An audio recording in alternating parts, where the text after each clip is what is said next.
All right, we have upgraded from borrowing our neighbor's power washer. We have our own. So we're gonna get this put together. Now I had a big gas powered one and it was just a mess to keep running. I don't quite use it enough to really need a gas powered one, but we're gonna get this all put together. We got some help here from Mr. Iron Man, and we'll do a little review. And I've got something specific that I want to do with this.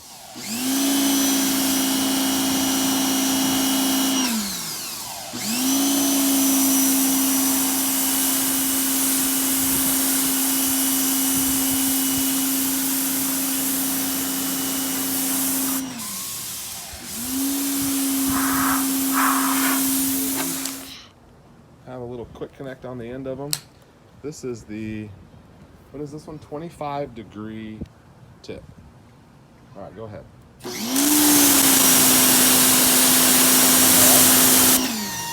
So you can see that one fans out pretty good. That one's a little more intense than the white one, which is a 40. I'll show you that one here in a second.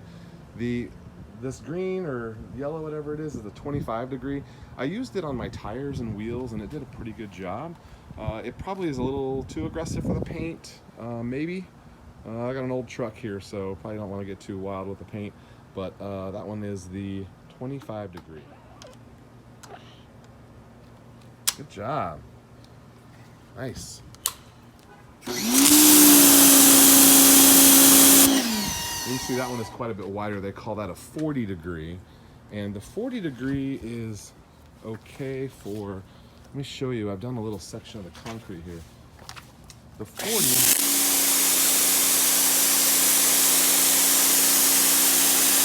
you see how it does okay on concrete. It does a pretty wide path, but you can also see how it's missing sections there. When you compare that to the 25-degree, it doesn't miss anything.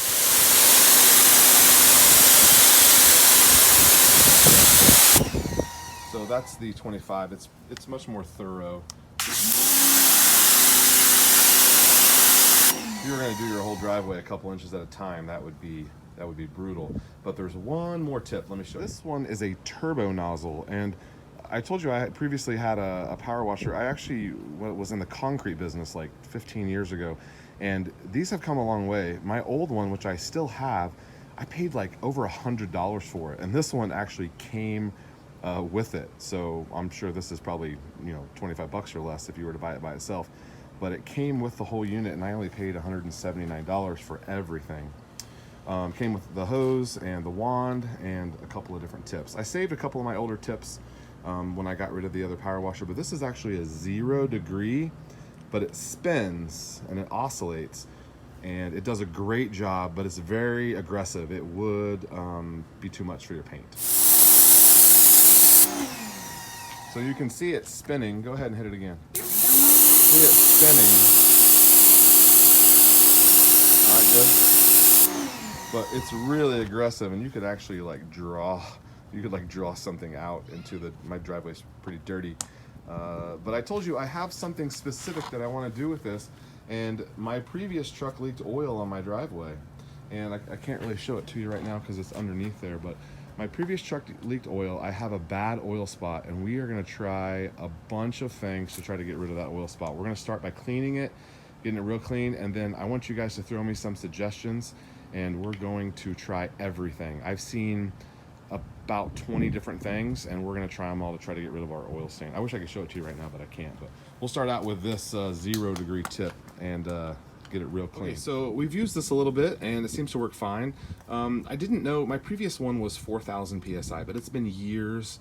Actually, it was 4,500 PSI. It has been years since it ran well, and I just didn't know if I thought this one was going to be powerful enough. Then my neighbors that I've been borrowing was 1,200. So they had an 1,800 and a 2,000, and they were real close in price, and so I just went with a 2,000. But I do like the electricity. The auto on-off is really great, and it isn't as noisy. The other one was so loud, and it ran constantly, whether you were power washing or not. This one turns on and off when it goes, but everything seems really stable. It went together in like maybe 10 minutes, 4 or 5 screws and the pins in the wheel, no big deal. A couple of things that are different on a homeowner's version. these connections, one of the other ones I was looking at, I believe that this right here, this pen, means that this piece is interchangeable. So if you were to mess this thread up somehow, it's not a part of the pump. And that was one of the reasons why I chose the Greenworks model. I believe if I mess this up, you can maybe take this out and change this piece. The other ones, their connection is part of the pump, and so there's no way to get parts for it if you break something. I think I will do a quick connect on here and here so that this can be a quick connect instead of having to screw that on, because I'll screw it on and off every time I use it. I also would maybe do that on the garden hose side. Now, the garden hose side has the same type of connection, and again, part of the reason why I chose this one was just in case something gets broken or pulled over, I can hopefully get this part and not ruin my pump. So if that's important to you, check that out. But 2000 PSI seems powerful enough. It's a nice little compact unit on nice big wheels, and build quality seems great. All the pieces are good. Of course, all of this bracketry is all plastic and everything, but it seems like it'll do well. All right, so there it is. There's a little bit of the oil. So we'll get it cleaned up with this 0-degree tip after I move the truck out of the way, and we'll do that on the next video. So make sure you're subscribed, and go ahead and shoot me all of your suggestions, and we'll try everything. I've got degreasers and brake cleaner and just all sorts of sprays and stuff. I have some acid. I have everything. We're gonna give it a shot, but I want to know what you want to see. All right, Eagle Run 2-3. Thanks for watching.